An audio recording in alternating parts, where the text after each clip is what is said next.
Good morning everyone. सो आज का lecture start करता है। Now remember, I am not taking ITSM presentations. So जो भी आपका SQA का जो है मार्क्स वो मैं अलॉट करने वाला था, बट इफ़ टाइम परमिट्स तो मैं नेक्स्ट वीक जो है, कल का तो हम लोगों का ऑफ ही है, नेक्स्ट वीक जो है वो टाइम पे मैं रख दूंगा। इफ टाइम परमिट्स मैं बता दूंगा CR को। सो फर्स्ट 28 स्टूडेंट्स जो है they will quickly finish up with the presentations, अगर हम लोग को लेक्चर मिलता है तो। सो आज जो है today will be discussing SQA का हम लोगों का जो पेपर है वो। Okay, just 1 minute, I will just open it. So basically क्या है कि हम लोग एग्जाम्स में आपके कैसे क्वेश्चंस आ सकते हैं थियरी। MCQs तो बहुत सिंपल रहेंगे, there won't be much MCQs। So main जो आपके क्वेश्चंस आएंगे is going to be theory questions. So theory questions क्या रहेंगे? अब यहाँ पे मेरे पास एक ही पेपर सोल्यूशन है, बाकी के कोई दूसरे पेपर सोल्यूशंस मुझे मिले नहीं है। सो जो मेरे पास पेपर सोल्यूशन है एक, वो सेम हम लोग डिस्कस करेंगे। If you find any other paper solution let me know, हम लोग वो भी डिस्कस कर लेंगे। So as you can see, this is as per our paper pattern, normal paper pattern जो होता है। आपका जो थियरी क्वेश्चंस आएंगे that's going to be for 4 marks. यहाँ पे right now this is for 5 marks. So 4 marks हो या 5 मार्क्स हो, ज़्यादा डिफरेंस नहीं होगा। आपको क्वेश्चन सिमिलर ही आएंगे, आंसर भी सिमिलर ही देना है। 1 मार्क में ज़्यादा कोई डिफरेंस नहीं होगा, ठीक है। सो जस्ट मेक श्योर कि आप यहाँ पे जैसे क्वेश्चंस है expect exactly similar type of questions in MCQs का जो थियरी हम लोगों का पेपर आएगा उसमें, ठीक है। So first as you can see we have questions. of course, as we know the paper pattern, question 1 will be coming from unit 1 only. So first यहाँ पे जो questions है, first जो question है it basically talks about quality and different views on quality. So if you remember, हम लोगों ने अलग अलग क्वालिटी के मैंने आपको बताया था जब हम लोगों ने क्वालिटी वाला टॉपिक पढ़ा था, that quality is different for every other person, right? Like as you can see, quality is the fitness for use, normally ये वे में हम लोग डिफाइन करते हैं। बट उसको छोड़ के यहाँ पे अगर आप देखेंगे, फर्स्ट जो है quality with respect to customer point of view या customer based definition of a quality. So customer point of view हम लोगों को मेन जो आप क्वालिटी के बारे में कभी भी बात करता है तो by default customer point of view रहता है, ठीक है। If we mention specifically something तो वो टाइम पे वो चेंज होता है। So as you can see, quality product must have fitness for use and quality is the fitness for use. मतलब यहाँ पे ये सेम पॉइंट के ऊपर एम्फोसाइज किया हुआ है कि एक तो कस्टमर के जो नीड्स है, एक्सपेक्टेशंस है, वो मैच होने चाहिए। Customer should be satisfied with what you are providing to them, and at same point of time it should be a delight for a customer. मतलब in short what we are trying to uh, what we are trying to add here is कि customer का काम जो है वो easy कर दो। आप मोस्ट ऑफ सर्टेन एप्लीकेशंस जो यूज करता है, आप देखो कि जैसे हम लोग के पास व्हाट्सएप में लोकेशन शेयरिंग का ऑप्शन है। Now that option is so delightful for the users कि आप कहीं पे भी हो, you are not aware about the location, you are not aware about, or you are exactly you don't know that location's address, and आपको किसी को, अपने फ्रेंड या फैमिली को किसी को तो बुलाना है, तो आप क्या करेंगे, you simply share your location. आपको घर का, अपने घर का एड्रेस किसी को देना है। अब आप उसको घर का एड्रेस देंगे, हम लोग बोलेंगे कि okay this is the landmark, यहाँ से लेफ्ट लो, राइट लो, यहाँ से ये that nothing is required, you just share your location and everything is done. आप कहीं कोई ऐसे लोकेशन पे फंस गए हो जहां से you need someone's help, you send your location, someone will definitely reach out till that specific position. So आप देखो कि that is something which is so much helpful कि आपने एक पॉइंट डाल दिया, जिससे अब मुझे अगर अपना एड्रेस किसी के साथ शेयर करना है तो भी मुझे उसको पूरा एड्रेस एक्सप्लेन करने की जरूरत नहीं. I can simply share my location. If I am in if I need someone's help तो भी मैं अपना लोकेशन शेयर करूंगा और जो हेल्प है वो मेरे तक वहां पे पहुंच सकता है. सो एक सेम चीज कितने सारे काम में आ रहा है and it's so helpful for users, right. So ये एक पॉइंट हो गया. दूसरा वे अगर हम लोग देखेंगे कि आज के टाइम पे आपको पेमेंट फैसिलिटी वहां पे ऐड कर दिया है. So again that is something. So आप देखो कि कस्टमर के जो नीड्स है, एक्सपेक्टेशंस है. अब एक्सपेक्टेशंस कभी कभी कस्टमर्स को भी पता नहीं रहता है एग्जैक्टली एक्सपेक्टेशन क्या रहेंगे. तो हम लोगों को वो एक्सपेक्टेशंस जो है उसको बताना है कि हाँ ये आपके एक्सपेक्टेशन होने चाहिए और कहीं कहीं पे जो उनके एक्सपेक्टेशन से बेटर चीजें आपको प्रोवाइड करना है. इन शॉर्ट ये होगा. सो आप देखो कि अगर मैं गूगल MS टीम यूज कर रहा हूँ मैं या गूगल के कोई सॉफ्टवेयर यूज कर रहा हूँ या कॉलेज के कोई सॉफ्टवेयर यूज करूंगा तो बेसिक कुछ आपके एक्सपेक्टेशंस रहेंगे, लेकिन उससे बेटर क्या चीज कैसे वे में वो प्रोवाइड कर सकता है ना, इसके बेस के ऊपर क्वालिटी बहुत ज्यादा मैटर करता है. देन नेक्स्ट जो आपका क्वालिटी होगा फ्रॉम द मैन्युफैक्चरिंग बेस्ड.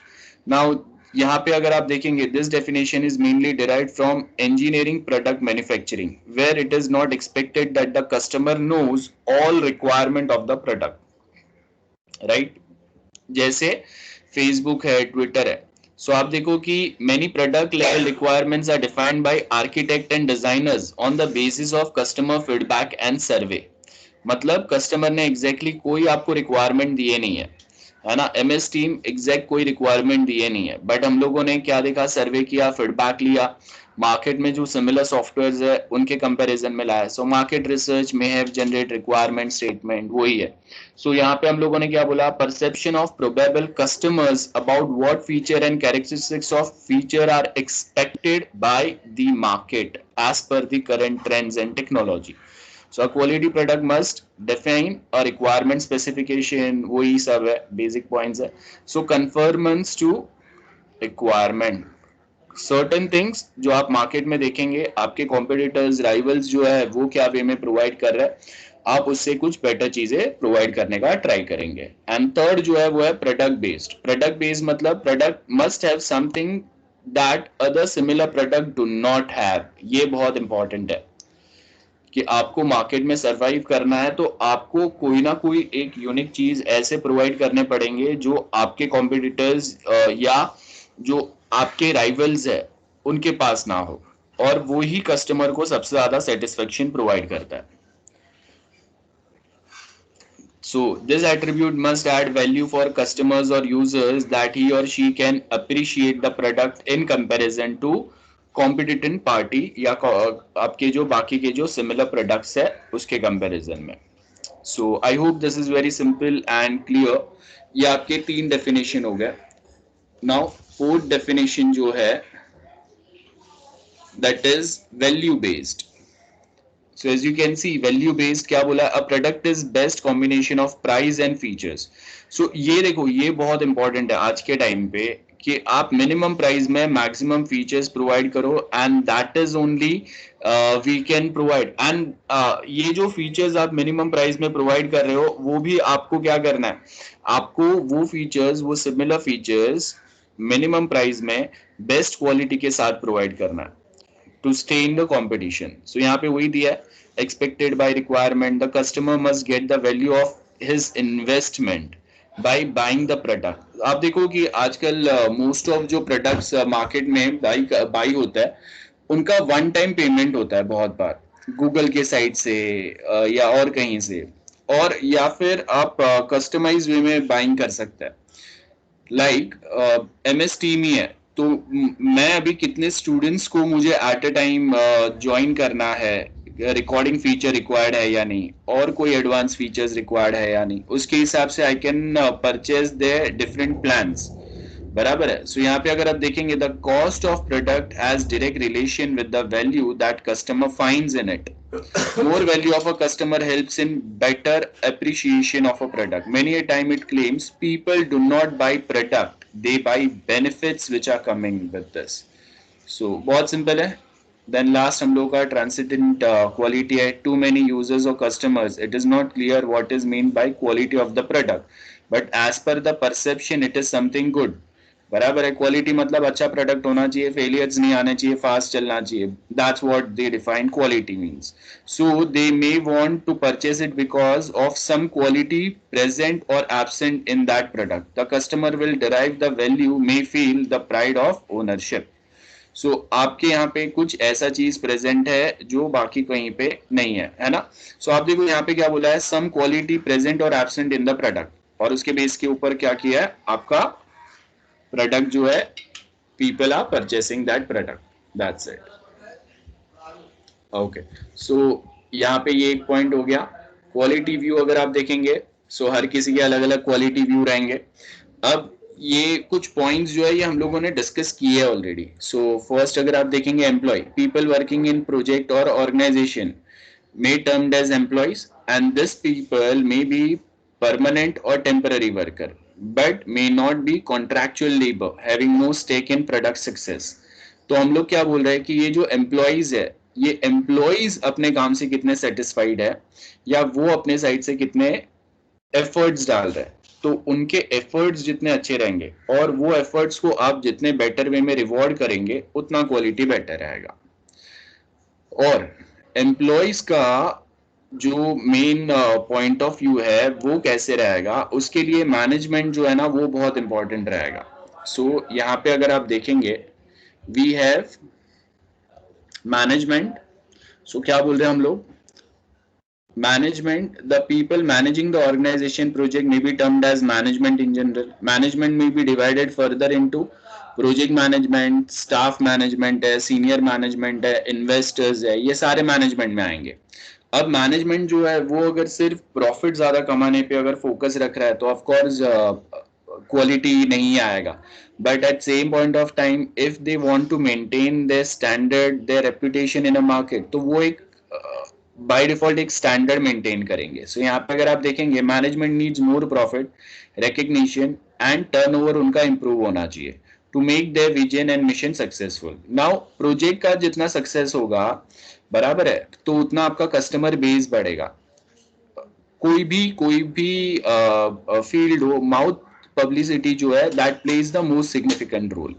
तो आपके कस्टमर्स अगर सेटिस्फाइड है, उनको अगर आप बेटर रिस्पॉन्ड दे रहे हैं, तो they will definitely recommend you to some other people as well, है ना. सो यहाँ पे वही है. और अगर if there are not much satisfied customer in market, तो क्या होगा, एक नेगेटिव इम्पैक्ट जो है वो मार्केट में स्प्रेड होते जाएगा. सो वो नहीं होना चाहिए. So there are two more stakeholders in success as well as failure of the product.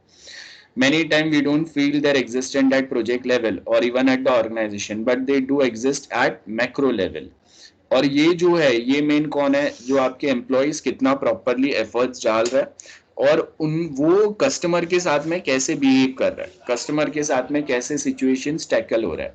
वो जितना बेटर रहेगा उतना आपका कस्टमर जो है उतने ज्यादा सेटिस्फाइड रहेंगे. Next is society. So society benefits as well as suffers due to successful project or organization. It is more of a perception of an individual looking towards the success of organization. Successful organization project generates more employment. अब ये बहुत common sense वाली बात है. आप जितना अच्छा काम करेंगे, कंपनी उतना बड़ा होगा, कंपनी उतना बड़ा होगा, उतने और ज्यादा लोगों को एम्प्लॉयमेंट मिलेगा. वही अच्छी बात है. So as you can see, project generates more employment, wealth for people who are in category of customer, supplier, employee. तो अगर आप प्रॉपर प्रोवाइड करेंगे, so everyone will remain happy for this, क्योंकि हर किसी को बेनिफिट हो रहा है ना, हर किसी का फायदा हो रहा है. So that is what we are trying to say. और अगर आप कस्टमर्स को अगर प्रॉपर रिस्पॉन्ड नहीं कर रहे हैं, तो उसमें किसी का बेनिफिट नहीं होगा. आप देखो कि we have Google, YouTube kind of a platform. तो अब यहाँ पे सबका बेनिफिट हो रहा है. जो अगर यूट्यूबर है, they can upload their video and earn money. Same way YouTube को तो ऑफ कोर्स मिलेगा ही. और at same point of time people who are searching for some skills और some entertainment, they can watch those videos. So हर किसी का benefit है ना. सो यहाँ पे आपको वो पॉइंट ऑफ व्यू से बात करना है. So it also affects the resource availability at local as well as global level. Water, road, power supply. It also affects economy of a society to a large extent. अब देखो Amazon आ गया. अब वो इतना सक्सेसफुल हुआ है कि बहुत सारे हम लोग इंडिया में आपको बहुत सारे हाउस होल्ड मिलेंगे whose the family income is dependent from the earning which is generated from Amazon by just selling products over this e-commerce platform. तो ये एक बहुत important बात है. Then आप देखो कि we have टिकटॉकर्स, यूट्यूबर्स, अब बहुत सारे ऐसे हैं जिनको नेम और फेम ही मिला है ये प्लेटफॉर्म के थ्रू. तो सोसाइटी में एक बड़ा इम्पैक्ट, जो लोगों के पास प्लेटफॉर्म नहीं थे उनको प्लेटफॉर्म मिल रहा है. पीपल में नोज दिस पीपल, या वो अपने जो हिडन स्किल्स है वो लोगों के सामने रख पा रहा है. तो वही है, सोसाइटी के अंदर भी एक ज्यादा बड़ा अवेयरनेस फैल रहा है. लोग अपने जो स्किल्स है वो सामने ला रहे हैं, तो उनका भी बेनिफिट होगा. हम लोगों का ये यहाँ पे you can take the example of वो जो वाइन्स आता है. आप देखो कि बीवी की वाइन्स है, देन आशीष चंचलानी है, many many such YouTubers you will find जो इतने पॉपुलर हो गए कि now Bollywood actors are basically coming to their videos to promote their projects or movies. Then next is government. Government may be further categorized as local, state, central government. और यहाँ पे आप देखो गवर्नमेंट को भी बेनिफिट्स होंगे, क्योंकि ये कहीं ना कहीं जो टेक्नोलॉजी ट्रांसफर होगा, टेक्नोलॉजी ट्रांसफर के थ्रू क्या होगा कि आपके यहाँ के लोग काम कर रहे हैं, सीख रहे हैं नए स्किल्स, साथ में वो अर्न कर रहे हैं, तो गवर्नमेंट को टैक्स मिलेंगे, फॉरेन करेंसी इंडिया में आ रहा है ना. तो ये सब बेनिफिट है. वही कस्टमर मेन स्टेक होल्डर्स है, customer will be paying for the product, वो है. देन सप्लायर है, supplier give input for making the project और a product as a success. वो बेसिक पॉइंट्स है. सो आई होप ये समझ में आ गया आपको. और ये वही सर्टेन पॉइंट्स है जो ऑलरेडी हम लोगों ने डिस्कस किया है. Okay, next talks about explain the life cycle of quality improvement. ये आपका नेक्स्ट क्वेश्चन है, as you can see. Okay, अब यहाँ पे हम लोग क्या बोल रहे हैं, the 4 steps of quality improvement are identified. And वो कौन से 4 पॉइंट्स है वो समझता है. तो यहाँ पे if you notice this are the 4 steps which are given here. They may include identify the main requirement, analyse करेंगे, एनालाइज में आपका डिजाइनिंग आएगा, आइडेंटिफिकेशन में आपके रिक्वायरमेंट गैदरिंग और वो सब पॉइंट आएंगे, है ना. एक्चुअल में आपको वो कोई प्रोजेक्ट का रिक्वायरमेंट है क्या, ये देखेंगे हम लोग. सो आइडेंटिफाई, एनालाइज एनालिसिस में रिक्वायरमेंट एनालिसिस, डिजाइनिंग, ये सब आएगा. डेवलपमेंट ऑफ कोर्स, कोडिंग आएगा. लास्ट में टेस्ट एंड इम्प्लीमेंटेशन. सो बहुत सिंपल है, इसमें तो ज्यादा कुछ समझाने की बात नहीं है. Next is what are the quality principle of total quality management. Now remember this is the paper solution जो मेनली प्रोफेसर्स के लिए होता है to evaluate papers of students. So यहाँ पे आपको हर एक क्वेश्चन के पूरे आंसर्स नहीं मिलेंगे, कहीं कहीं पे बहुत बड़े आंसर्स मिलता है, because students might be adding any point. जैसे ऊपर हम लोगों ने ये जो पॉइंट्स देखे ना, इसमें बहुत बड़ा आंसर दिया है, तो 5 मार्क के लिए आप ये पूरा आंसर नहीं लिखेंगे. You supposed to mention 1 point about government, 1 about customer, 1 about supplier. That way you will be writing your answer. अब कहीं कहीं पे आपको देखो ये जो है ये सेल्फ एक्सप्लेनेटरी आंसर है, इसका अभी पूरा एक्सप्लेनेशन देने की जरूरत नहीं है, बिकॉज हम लोग इन शॉर्ट SDLC की बात कर रहे हैं. सो यहाँ पे अगर आप देखेंगे तो वही सेम पॉइंट्स दिए हुए हैं. उसके बाद में नेक्स्ट जो है what are the quality principles of total quality management. So अब आपको अगेन फोकस किस पे करना है, as you can see develop consistency of a purpose of definition and deployment of various initiatives. First ये हो गया, मतलब आप जो भी डेवलपमेंट कर रहे हैं उसमें कंसिस्टेंसी होना चाहिए. ऐसा नहीं होना चाहिए कि अभी आप कुछ जो डेवलपमेंट कर रहे थे इसके आगे का वो सेम प्रोजेक्ट में जो डेवलपमेंट कर रहे हैं वो प्रीवियस पार्ट से कहीं पे लिंक्ड ही नहीं है ना. और at same point of time आप जब जो भी चीजें डेवलप करेंगे वो सक्सेसफुली क्लाइंट एंड पे डिप्लॉय हो रहे या नहीं हो रहे, and how much they are satisfied with this development or improvement which you have made in the existing project, वो देखेंगे. Adapting to new philosophy of managing people. अब ये बहुत ज़रूरी है. जो भी लोग काम करते हैं ना उनके लिए सबसे ऊपर सेल्फ एस्टीम रहता है. आप उनको कितना अच्छा पोस्ट दे दो, आप कितना अच्छा सैलरी दे दो, but at any point of time if they don't get satisfaction और if they don't rewarded for what they have worked for, तो वो टाइम पे क्या होगा, कहीं ना कहीं लोग जो है वो लॉयल नहीं रहेंगे ऑर्गेनाइजेशन स्पेसिफिक. सो वो लॉयलिटी मेंटेन होना चाहिए. तो एज यू कैन सी यहाँ पे हम लोगों को वही बताया हुआ है कि try to encourage people, try to make them feel part of your organization institution, है ना. सो जब वो ऑर्गेनाइजेशन या कंपनी में अपने एफर्ट्स खुद से डालेंगे और उनको अगर ऐसा लगेगा कि हाँ we should work for our organization, वो जो फीलिंग है वो नहीं आएगा तब तक कस्टमर्स के साथ में प्रॉपर रेपो नहीं बनेगा. सो इसके लिए ये न्यू फिलोसॉफी बहुत इंपॉर्टेंट है जहाँ पे आप स्टेक होल्डर्स को या अपने एम्प्लॉयज को बेटर वे में साथ में रखे, उनको कॉन्फिडेंस में ले. ठीक है. Then declaring freedom from mass inspection of incoming or product output. Again, that's one thing.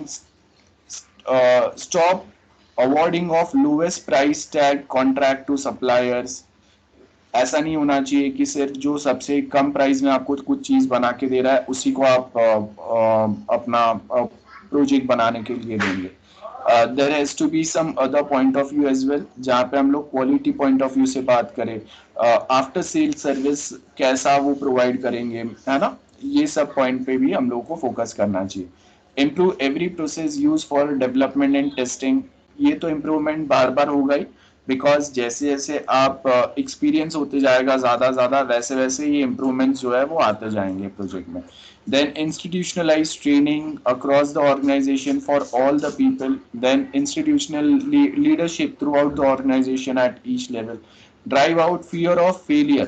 ये बहुत important है कि अगर failure हुआ it's fine, that's a part of job, but उसको आप हैप्पीली एक्सेप्ट करो और वो एम्प्लॉयज को वापस आप एनकरेज करेंगे so they can again give their best. So वो हो गया. नेक्स्ट क्वेश्चन है explain the structure of quality management. So quality management system में अगर हम लोग देखें यहाँ पे तो आपको कौन से पॉइंट्स पे फोकस किया हुआ है. Leadership, user orientation, partnership, decision making, continue improvement चलेगा, प्रोसेस अप्रोच चलेगा, management system, participation of employees. यही सेम पॉइंट्स है जो हम लोगों ने ऑलरेडी डिस्कस किए हुए हैं. So I will not be explaining the same points again. If you have any doubts, you can ask. Leadership, as we all know, एक proper leadership quality वाला कोई एक person होना चाहिए जो partiality ना करे. Second thing कि अगेन यहाँ पे जैसा मैंने आपको पहले भी बताया था कि लीडरशिप का मतलब ही ये होगा कि एम्प्लॉयज को प्रॉपर समझे, उनके साथ एक स्मूथ कम्युनिकेशन मेंटेन रखे, and at same point of time अगर उनको कहीं पे अगर कहीं अटक रहा है तो उनको हेल्प करे, अगर फेलियर आ रहा है तो उनके ऊपर पूरा ब्लेम ना डाले. ये सब रहेगा. एंड जो भी हम लोग डेवलप कर रहे हैं यूजर ओरिएंटेड होना चाहिए. डिसीजन मेकिंग जो पैटर्न्स है वो बहुत स्मूथ होने चाहिए. ऐसा नहीं होना चाहिए कि हर एक चीज को फाइनलाइज करने के लिए बहुत लंबा प्रोसेस हम लोगों का हमेशा वर्कआउट होगा. सेम जो हम लोगों के कंटिन्यू इम्प्रूवमेंट्स चलते रहेंगे जो भी हम लोगों का मेन जो प्रोसेस होगा उसके अंदर, है ना. सो ये आपके बेसिक पॉइंट्स है. आई होप इसके अंदर तो कोई दूसरे एक्सप्लेनेशन की ज़रूरत नहीं है. तो इसी में से आपको क्वालिटी मैनेजमेंट के अंदर कोई भी 5 मार्क्स के लिए you suppose to draw this diagram and हर एक जो बॉक्स दिए हुए है उसके बारे में आप एक एक दो पॉइंट्स जो है वो एक्सप्लेनेशन में लिख देंगे. So that's going to be a complete answer. I hope this is clear. Then next अगर आप देखेंगे how the quality and productivity are related to each other. Again बहुत simple and self explanatory type का है. So यहाँ पे अगर आप देखेंगे improve in the quality direct leads to improve in the productivity. So आप क्वालिटी फैक्टर्स पे, डेवलपमेंट पे, एक प्रॉपर अच्छे डेवलपमेंट पे जितना ज्यादा फोकस करेंगे उतना क्या होगा, प्रोडक्टिविटी बेटर हो जाएगा. Effective way to improve productivity is to reduce the scrap and rework process. मतलब कोई एक चीज पे आपको 10 बार काम ना करना पड़े, ये वे में आप चीजों पे फोकस करो. Quality improvement leads to cost reduction as well. अब देखो क्वालिटी इंप्रूवमेंट में क्या होता है, आप जब डेवलपमेंट कर रहे हैं ना, वो टाइम पे आपका टाइम, एफर्ट्स, रिसोर्सेज ज्यादा यूटिलाइज रहेंगे. लेकिन आपने जितना क्वालिटी डेवलपमेंट किया रहेगा उतना आपका मेंटेनेंस कॉस्ट जो है ना वो कम हो जाता है. As we know, one statement from SPM, $1 invested on development. Okay, if we invest $1 in development equal to $2 we supposed to invest for maintenance. ये बहुत इंपॉर्टेंट एक स्टेटमेंट है. तो आपने अगर सक्सेसफुल अगर डेवलपमेंट किया हुआ है तो ये $1 की जगह पे अगर आपने $1.5 भी अगर यहाँ पे इन्वेस्ट कर दिया तो इसका बेनिफिट क्या होगा, मेंटेनेंस में आपका ये जो $2 का आपका इन्वेस्टमेंट हो रहा था उसके जगह पे यहाँ पे आपका इन्वेस्टमेंट सिर्फ $1 जितना रह जाएगा. क्यों? बिकॉज आपने क्वालिटी डेवलपमेंट किए हुए है या क्वालिटी इंप्रूवमेंट चीजों पे फोकस किया हुआ है. ये याद रखना है. $1 invested on development equal to $2 we supposed to invest on maintenance. लेकिन अगर यहाँ पे मैंने अगर क्वालिटी फोकस किया तो मेरा डेवलपमेंट में कितना इन्वेस्टमेंट हो गया, 1.5 का बराबर है इंस्टेड ऑफ $1. लेकिन जहाँ पे मेरे $2 मेंटेनेंस में जा रहे थे उसके जगह पे अभी $1 जा रहा है. तो overall still we are in a profit situation. और ये जो मेंटेनेंस के आपके एफर्ट्स थे, जो ज्यादा लोगों को यहाँ पे वापस चीजों को मॉडिफाई करना पड़ रहा था, रीवर्क करना पड़ रहा था, ये रीवर्क जो है ये कम हो जाएगा. आप बहुत सारे फंक्शंस जो आप काम के नहीं है, वो स्क्रैप आउट जो आप निकाल रहे थे बनाने के बाद में, वो कम हो जाएगा. So again as we know about this statement, I hope समझ में आ गया. प्रॉपर कम्युनिकेशन होना चाहिए मैनेजमेंट और एम्प्लॉयज के बीच में. तो अगर एम्प्लॉयज जो है ये this are the main ground workers, इनको सबसे ज्यादा नॉलेज है कि क्या चीज कैसे बनाएंगे तो उसका कैसे रिएक्शन रहेगा. तो जब तक ये दोनों के बीच में एक कम्युनिकेशन चैनल स्मूथ ना हो तब तक एम्प्लॉय अगर कुछ बेटर बताने का ट्राई भी कर रहा है तो भी उनका कम्युनिकेशन यहाँ तक नहीं जा रहा है. तो मैनेजमेंट जो बोलेगा एम्प्लॉय को वही करना पड़ेगा, है ना. एम्प्लॉय पार्टिसिपेशन एंड कंट्रीब्यूशन होना चाहिए हमेशा इम्प्रूव करने के लिए प्रोसेसेस को. और आप जैसे जैसे एम्प्लॉयज अपना बेस्ट दे आप उसको रिवॉर्ड करो. Employee share responsibility for innovation and quality improvement. Again ये बहुत जरूरी है. आप एम्प्लॉयज को जितना इंकरेज करेंगे वो इनोवेटिव आइडियाज स्टेप्स लेके आएंगे जिससे क्वालिटी इंप्रूव हो जाए. बहुत सिंपल से पॉइंट्स थे and I hope this is very clear to everyone. Okay, उसके बाद जो नेक्स्ट हम लोगों का जो टॉपिक है, right a short note on continual improvement cycle. Continuous improvement में क्या आएगा, बस ये 4 स्टेप्स आएंगे. हम लोगों ने डिस्कस किए हुए जब थियरी पढ़ाता था, plan, do, check and act. So planning आएगा. अगर कोई न्यू रिक्वायरमेंट्स अगर ऐड करना है तो उसके लिए हम लोग प्लान करेंगे. प्लान को आपने क्या किया, इवेल्युएट किया. सो इवेल्युएशन अगर इसका सक्सेसफुल हो गया, आपके बजट में बैठ रहा है, तो आप क्या करेंगे, उसको आप डेवलप कर देंगे. एक बार डेवलप हो गया तो फिर हम लोग चेक करेंगे कि एज पर आर एक्सपेक्टेशंस ये प्रॉपर बना है या नहीं बना है. अगर ये प्रॉपर बना है तो ठीक है, अगर चेंजेस की जरूरत है तो again act for the same. और जो जो चेंजेस की जरूरत है उसको कैसे आप चेंजेस को अप्लाई करेंगे, वापस प्लान करेंगे, वापस उसके ऊपर काम करेंगे, वापस इवेल्युएट करेंगे, है ना. Cycle goes on. So that's one thing. उसके बाद में नेक्स्ट आपका ये सेकंड क्वेश्चन जो आ रहा है, it simply talks about explain the life cycle of software testing. So अब देखो हम लोगों के पास 2 टाइप के लाइफ साइकिल्स होते हैं, हम लोगों ने बहुत बार पढ़ा है. एक होता है SDLC डेवलपमेंट लाइफ साइकिल और एक होता है STLC testing life cycle. V model जो हम लोग पढ़ते हैं, वी मॉडल के अंदर आपका ये साइड जो रहता है ये पूरा आपका STLC रहता है, जिसके अंदर फर्स्ट यहाँ पे ये आपका कोडिंग आता है, यहाँ पे कोड आएगा. यहाँ पे आपके 3 लेवल के डिजाइन आएंगे और यहाँ पे रिक्वायरमेंट आएगा, रिक्वायरमेंट गैदरिंग एंड एनालिसिस, बराबर है। उसके बाद में यहाँ पे आपका ये आर्किटेक्चर डिजाइन आएगा, देन यहाँ पे आपका हाई लेवल डिजाइन आएगा एंड यहाँ पे आपका डिटेल डिजाइन आएगा।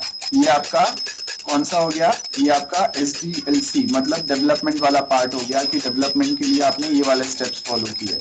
तो कोडिंग होने के बाद में आपका यहाँ से STLC चालू होता है, दैट इज यहाँ पे ये यूनिट टेस्ट आएगा, then here we have integration test, then after integration we have system test, and after system finally we have acceptance test।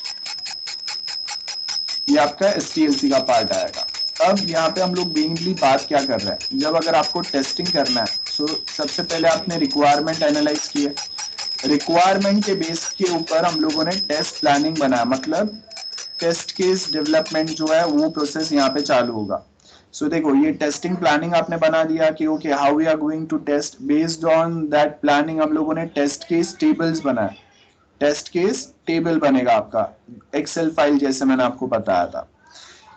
और अब ये जो आपको टेस्ट केस एग्जीक्यूट करना है तो उसको आपको कैसे एनवायरनमेंट पे लेके जाना है, मतलब I might be using Windows OS sometimes, I might be using Mac or I might be using Linux, और ये जो मेरा टेस्ट एनवायरनमेंट है ये मोबाइल एनवायरनमेंट भी हो सकता है, जहाँ पे मैं एंड्रॉइड के ऊपर टेस्ट कर रहा हूँ इसको या iOS के ऊपर टेस्ट कर रहा हूँ। So that's going to be your test environment, और उसके साथ में बाकी के सर्टेन कॉन्फ़िगरेशंस रहेंगे। सो एक बार आपने एनवायरनमेंट सेटअप कर दिया तो उसके बाद में here comes the test execution process, और ये एग्जीक्यूशन जो है ये कंटिन्यूअस चलते रहेगा जब तक आपके ये टेस्ट केसेस कंप्लीट नहीं हो जाते। वापस अगर कहीं पे आपने कोई एरर या डिफेक्ट्स आइडेंटिफाई किए, आपने उसको रिपोर्ट किया टू डेवलपर, डेवलपर ने उसको सॉल्व किया, तो वापस ये सेम चीज चलेगा। और फाइनली अगर आपको लगता है कि हाँ now your software is ready for the deployment on client side, तो वो टाइम पे आपका ये टेस्ट साइकिल जो है वो क्लोज हो जाएगा। So that's all about software testing life cycle, बहुत सिंपल है, आप यहाँ से पढ़ सकते हो या नोट्स जो हम लोगों ने देखा था उसमें से you can also read. Okay, right a note on requirement traceability matrix. So requirement traceability में हम लोग क्या देखेंगे, requirement traceability basically talks about all the requirement proposed by the client और अ सॉफ्टवेयर डेवलपमेंट टीम, और वो आप एक सिंगल डॉक्यूमेंट में ऐड करेंगे, और कौन से डिलीवर हुए हैं कौन से बाकी है इसके ऊपर हम लोग मेंशन चीजों को प्रॉपर फोकस करते जाएंगे।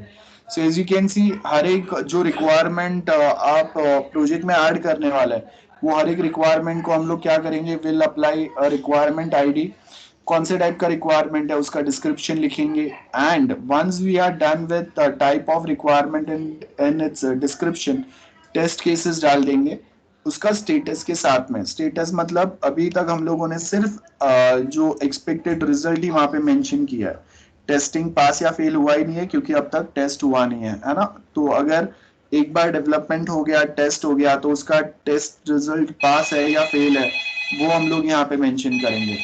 Okay, next we have state and explain any 5 principle of software testing. क्या मेन काम रहते हैं टेस्टिंग के, कॉमन सेंस वाला टॉपिक है। सो टेस्टिंग डिफेक्ट्स फाइंड आउट करने के लिए, एग्जॉस्टिव टेस्टिंग जो है ये इम्पॉसिबल होता है, हमेशा पॉसिबल नहीं रहता है। मेनली कभी कभी हम लोग आप टेस्ट करके एक सॉफ्टवेयर में से हर एक छोटे से छोटा डिफेक्ट हटा दो, ये पॉसिबल नहीं है। सो ये आपका सेकेंड है कि एग्जॉस्टिव टेस्टिंग जो है वो इम्पॉसिबल है। तो वो टाइम पे हम लोग मेनली क्या करेंगे, हम लोग का फोकस किस पे रहना चाहिए कि जो भी सबसे इंपॉर्टेंट या काम की चीजें हैं जो जिसके ऊपर ह्यूमन डिपेंडेंस बहुत ज्यादा रहेगा या जो क्रिटिकल पार्ट है आपके प्रोजेक्ट के, बस उसके ऊपर आप फोकस करो। देन नेक्स्ट आपका अर्ली टेस्टिंग आएगा।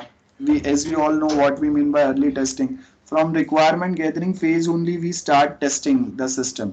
देन डिफेक्ट क्लस्टरिंग आएगा। डिफेक्ट क्लस्टरिंग का मतलब होता है कि मॉड्यूल बाय मॉड्यूल डिफेक्ट्स को आप क्या करेंगे, बंच करते जाओ, बराबर है। तो अगर मेरे प्रोजेक्ट में अगर 5 मॉड्यूल्स है तो 5 मॉड्यूल्स को मैंने साथ में क्लस्टर कर 5 मॉड्यूल्स के उनके जो डिफेक्ट्स है उनको मैंने मॉड्यूल बाय मॉड्यूल क्लस्टर किया, क्लस्टर करने के बाद में मैं उनको प्रायोरिटी लिस्ट में डालूंगा कि ओके कौन से डिफेक्ट्स आपको पहले सॉल्व करना है, कौन से बाद में सॉल्व करना है।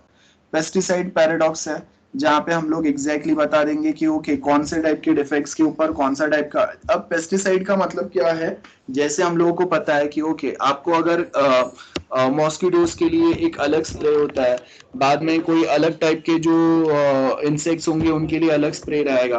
तो यहाँ पे बस वही सेम पैटर्न पे हम लोग फोकस करेंगे कि हम लोग सबसे पहले जो भी डिफेक्ट्स या बग्स आपको मिल रहा है उसको आप हाईलाइट कर देंगे कि वो बग या डिफेक्ट कौन से टाइप के है और उनके लिए कौन से टाइप के टेक्निक्स या पेस्टिसाइड्स यूज करने पड़ेंगे। जैसे हम लोग इंसेक्ट्स के लिए पेस्टिसाइड्स यूज करते हैं। सो टेस्टिंग इज कंटेक्स्ट डिपेंडेंट, मतलब एग्जैक्टली पता होना चाहिए कि आप क्यों टेस्ट कर रहे हैं, क्या पर्पस के लिए कर रहे हैं, और जो जो पार्ट आप टेस्ट कर रहे हैं वो कितना ज्यादा क्रिटिकल है। ओके देन उसके आगे अगर आप देखेंगे testing is context dependent and absence of error is policy. मतलब ऐसा नहीं है कि आपको एरर नहीं मिला इसका मतलब है कि सॉफ्टवेयर में एरर या प्रॉब्लम नहीं है, नहीं, ऑफ कोर्स है, but the way you have tested, वो आपका जो वे था उससे कहीं ना कहीं एरर्स आप आइडेंटिफाई नहीं कर पाए। So that's one thing. इसके बाद में नेक्स्ट जो हम लोगों का क्वेश्चन है, it's basically talks about explain the relation between error, defect and failure.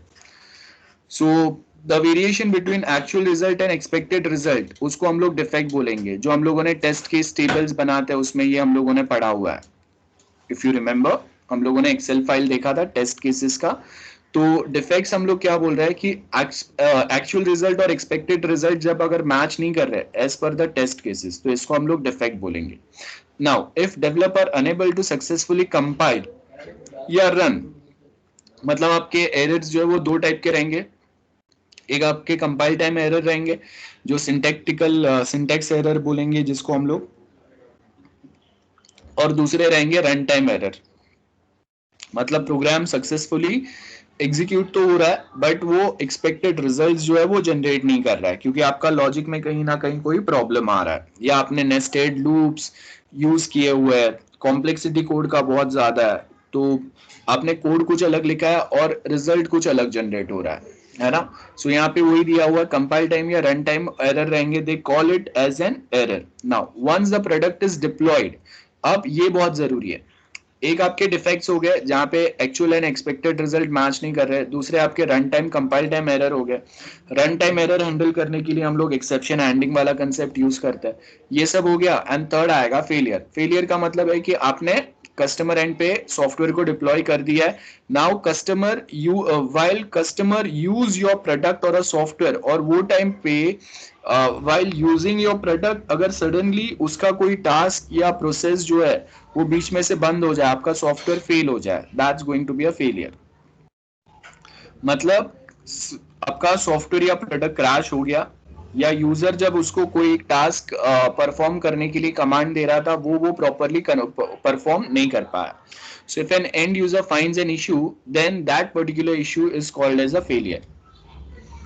Okay next क्या है, discuss the challenge in software testing. Next question है।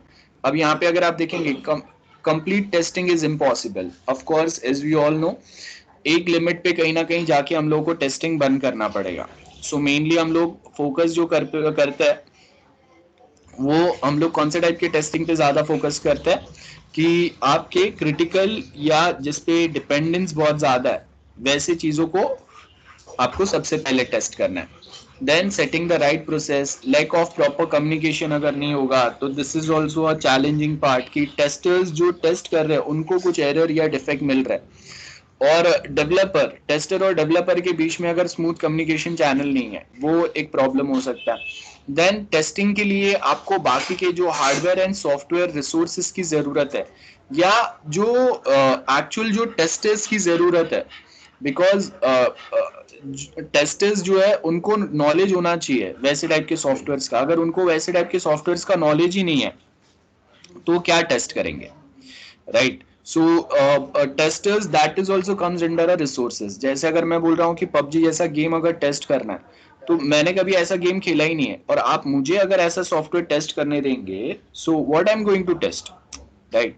सो एक तो डेवलपर जो है वो सॉरी टेस्टर्स जो है आपके, वो टेस्टर्स के पास वैसे प्रोजेक्ट टेस्ट करने का एक्सपीरियंस होना चाहिए। At same point of time उनको इंटरेस्ट होना चाहिए, प्लस उनको जो सॉफ्टवेयर टेस्ट करने हैं वो बेस्ट किस पे परफॉर्मेंस दे सकते हैं। वैसे लैपटॉप्स, कंप्यूटर्स उनके पास या बाकी के डिवाइसेस, और सक्सेसफुल टेस्टिंग करने के लिए उनको बाकी के, अगर ऑटोमेशन टेस्टिंग अगर करना है तो उसके लिए बाकी के जो सॉफ्टवेयर्स रिक्वायर्ड रहेंगे वो होने चाहिए। Test coverage, as we all know, test coverage का मतलब क्या रहता है, हम लोगों ने लूप देखा था, इफ कंडीशन देखा था, तो सक्सेसफुल टेस्ट कवरेज होना चाहिए। जैसे if I give you example, यहाँ पे मेरे पास ये एक इफ कंडीशन है, ये जो इफ कंडीशन है इसमें अभी क्या होगा, यहाँ से डेटा मेरा या तो ट्रू होगा या फॉल्स होगा, और यहाँ पे वी हैव सम स्टेटमेंट्स जो एग्जीक्यूट होंगे। उसके बाद में सेकेंड मेरा यहाँ पे ये सेकेंड नेक्स्ट इफ कंडीशन आएगा, देन ये ट्रू और फॉल्स के बेसिस के ऊपर यहाँ पे कुछ स्टेटमेंट्स एग्जीक्यूट होंगे, एंड फाइनली यहाँ पे आपका ये एंड हो जाएगा। बराबर है। सो अब क्या है, फर्स्ट इफ कंडीशन है मेरा, इफ 1 है एंड इफ 2 है। तो टेस्ट कवरेज का मतलब क्या होगा, पहले मैंने ये इफ को ट्रू किया, इसको ट्रू किया, बाद में इसको ट्रू, इसको फॉल्स, इसको फॉल्स, इसको ट्रू, एंड लास्ट में बोथ आर फॉल्स। ये आपका टेस्ट कवरेज हो गया। तो मतलब 100% टेस्ट कवरेज जो है, जो भी लूप्स आपके नेस्टेड लूप्स रहेंगे उसको ये वे में आपको कवर करना है। This is test coverage we are talking about. So I hope this is clear to everyone. पहले भी हम लोगों ने डिस्कस किया है ये। Okay, describe the structure of testing team. कौन कौन होना चाहिए टेस्टिंग टीम में और क्यों होना चाहिए। सो हम लोग के पास जो ग्रुप रहेंगे, एज यू कैन सी, एक सॉफ्टवेयर ग्रुप रहेगा, सॉफ्टवेयर टेस्ट ग्रुप रहेंगे एंड हार्डवेयर ग्रुप रहेगा। अब जब अगर हम लोग सॉफ्टवेयर ग्रुप की बात करें तो उसके अंदर आपके दो टाइप के टेस्टिंग चल रहा है। एक आपका integration testing, module by module integration जो चल रहा है, और दूसरा जहां पे पूरा सॉफ्टवेयर को साथ में टेस्ट करेंगे। देन सिस्टम टेस्ट जो आएगा आपका, ये देखो यहाँ पे, ये आपका सिस्टम टेस्ट है। तो सिस्टम टेस्ट में हम लोग क्या करेंगे, एक तो डेवलपमेंट लेवल का टेस्ट आएगा, देन परफॉर्मेंस टेस्ट। ये देखो, ये टाइप्स ऑफ टेस्ट हम लोगों ने पढ़े हुए हैं, वो ही दिया हुआ है। स्केलेबिलिटी टेस्ट का मतलब है अगर 2-4 नए फंक्शंस अगर मैंने डाल दिया। Automation testing, we have already discussed about multiple automation testing tools, वो आएगा। एंड सस्टेनिंग टेस्ट, मतलब आप अगर इसको नए प्लेटफॉर्म पे डिप्लॉय कर रहे हैं, नए फंक्शंस ऐड कर रहे हैं, नए टेक्नोलॉजी के साथ जब इंटीग्रेट कर रहे हैं, तो वो कितना सस्टेन कर पा रहा है वो चेंजेस को, वो एनवायरमेंट को। एनवायरमेंट मतलब, environment means I am talking about a platform. Okay, so इसको वो कितना इजीली सस्टेन कर पा रहा है, वो पॉइंट्स पे हम लोग बात करते हैं। So I hope this is clear to everyone. Okay, just 1 minute.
Okay, so इसके आगे जो है हम लोग नेक्स्ट लेक्चर में कंटिन्यू करते हैं, ठीक है।